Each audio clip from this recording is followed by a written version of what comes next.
Hello friends, स्वागत है हमारे यूट्यूब चैनल डीएम फार्मेसी में। फ्रेंड्स, आज इस वीडियो में बताने वाले हैं तुलसी सीसी सिरप के बारे में।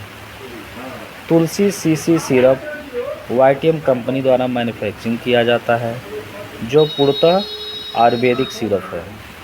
तुलसी सीसी सिरप खांसी और जुकाम में बहुत अच्छा काम करता है।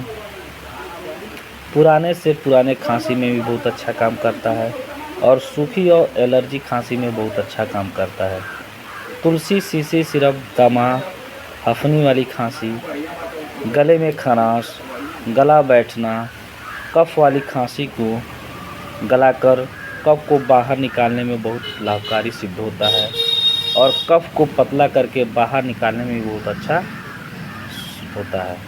तो दोस्तों, अगर आप हमारे चैनल में अभी तक नए हैं तो प्लीज़ चैनल को सब्सक्राइब करें, ताकि हमारे आने वाली हर वीडियो का नोटिफिकेशन आप तक पहुंच सके। Thanks for watching.